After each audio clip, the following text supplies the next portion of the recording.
Right, guys, this is a video tutorial on biodiversity and conservation. Okay, this chapter here is quite important to learn about, how we as humanity are impacting the systems, ecosystems around us, the habitats around us. How we benefit from nature. So we're thinking about, different reasons that we benefit from nature, and not just, for example, seeing, for aesthetic value, like aesthetic value being like looking out, at nature and enjoying it. Um, thinking really like what environmental impact it has on us, what economic impact, so like financially, how does it benefit us to, protect our ecosystems, and other things that we might think about then would be like, how do we impact the ecosystems, and how does global food production both rely and impact on ecosystems around the world? I'm going to send on this video link for this particular video, but there's such a thing called an ecosystem service. Okay, an ecosystem service is where the habitats around us actually benefit us financially. Okay, and there's a very good example of that in low-lying countries in Europe. Okay, so in places like the Netherlands, which is quite a low-lying country, they rely on sand dunes to prevent flooding of the country. Okay, and the sand dune structure is held together by various plants. Okay, it's almost like your garden. If you were trying to pull weeds out of your garden, think about how much structure is provided us to that soil by those plants. So all the plants on those sand dunes are helping keeping those sand dunes in place. And those dune structures that are built up around the coast are protecting and preventing flooding. Okay, another example of that would be like trees, for example. Okay, what benefit do trees do? Well, having lots of trees around the place basically means that it slows down what we call flash flooding. Okay, and flash flooding is where water gets through towns and villages and cities too quickly, and it ends up flooding the town. So it's a benefit to basically be able to slow down the water to prevent that flooding.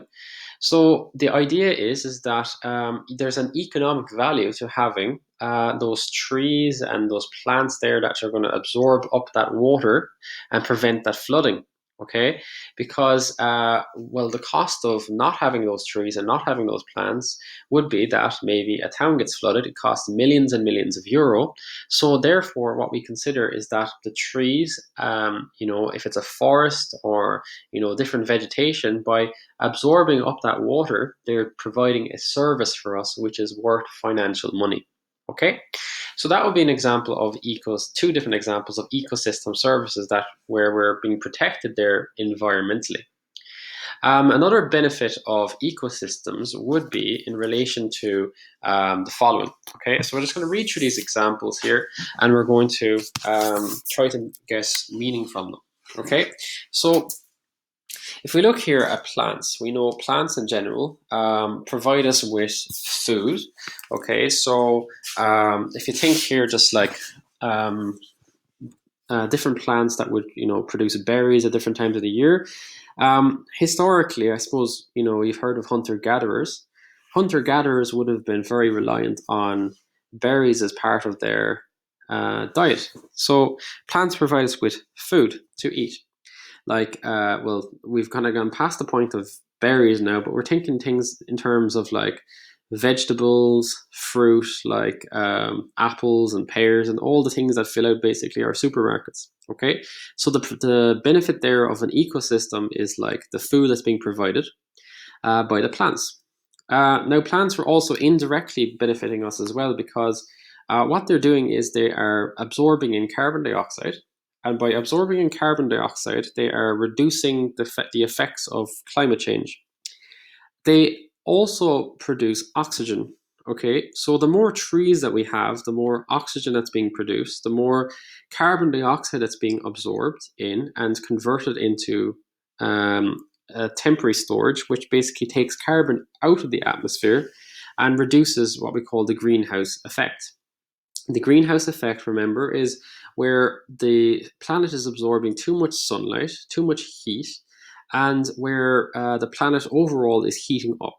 Okay, and that's not a good thing because it basically means that sea levels are rising, there's more extreme weather events, and other considerations there in relation to climate change. Okay, but anyway, we're just focusing on benefits. So the benefits so far we have talked about are plants provide us with food, they provide us with oxygen. Plants provide us with clean water because what they do is they purify, they absorb in the water and they treat it for us. And as it goes downstream, it's going to become more, it's going to be have less contaminants in it. Plants also provide us with things like wood, so therefore we can use that to shelter and build homes. Plants will also do something really important. In China, in places of China, it's so polluted actually that many of their insect pollinators are have become extinct. Okay, and basically, pollination, which is such a natural process we take for granted, is not happening. And you will see pictures of people artificially pollinating plants, going around and putting pollen from one flower onto another flower, doing the job of what an insect would have done for free before. So pollination is something that we benefit from in our ecosystems, and thankfully in Europe we haven't seen that problem. But if we don't protect our environment, we may see that problem in the future.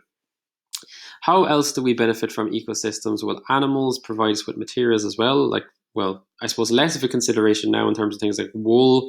Animals are important for tourism, so we know that, particularly in places like, for example, South Africa or maybe Malaysia and different places like this, animal tourism is such an important business for people, and they're really reliant on it.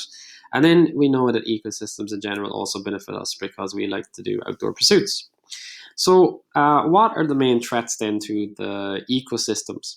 Okay, so how are people harming ecosystems? Well, there is so many examples here of how we are a threat to the ecosystems around us.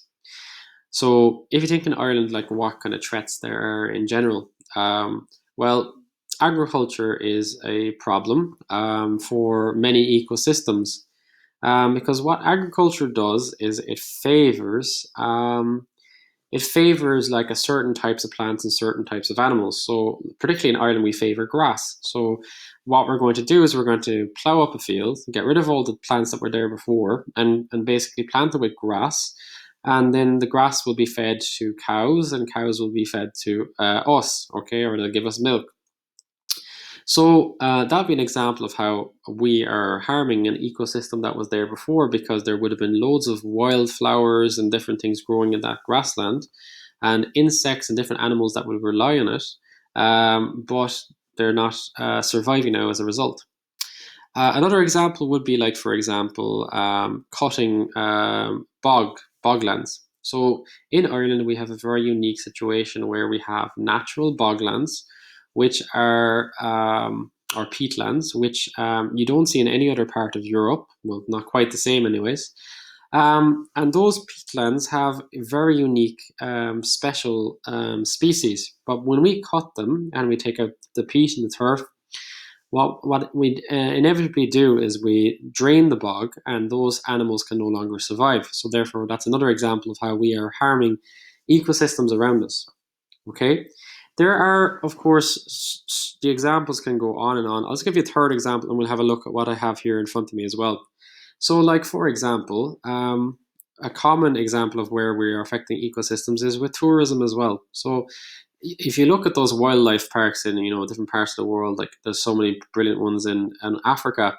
One of the problems associated with that is that tourism it changes the ways animals behave.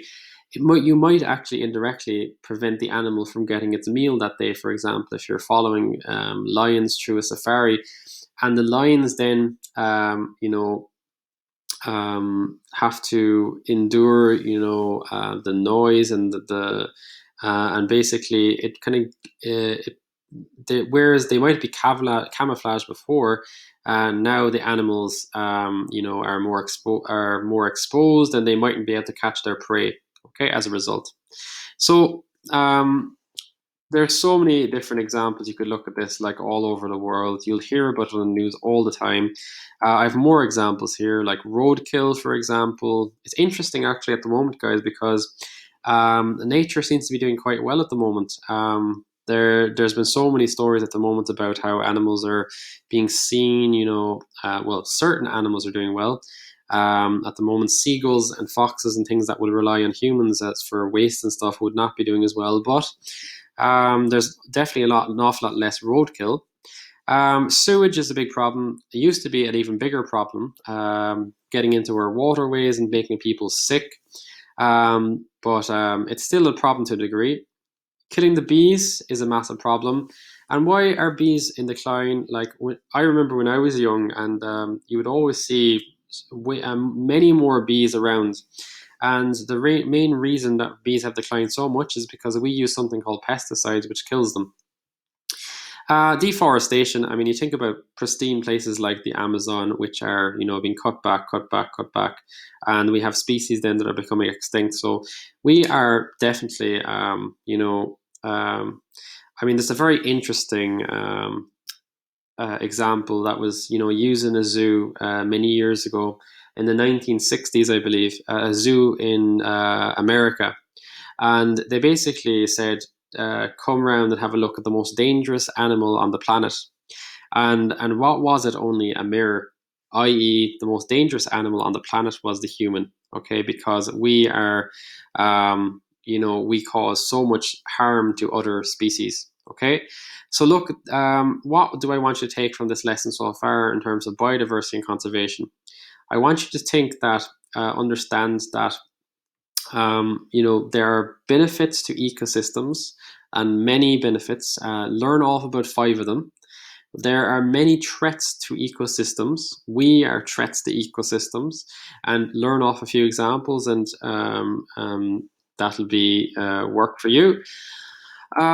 And what I'm going to ask you to do today is I'm going to ask you to put up 2 more benefits and 2 more threats to to ecosystems, okay? And that'll be your homework for today. Okay, so that's it for today. We'll talk to you later.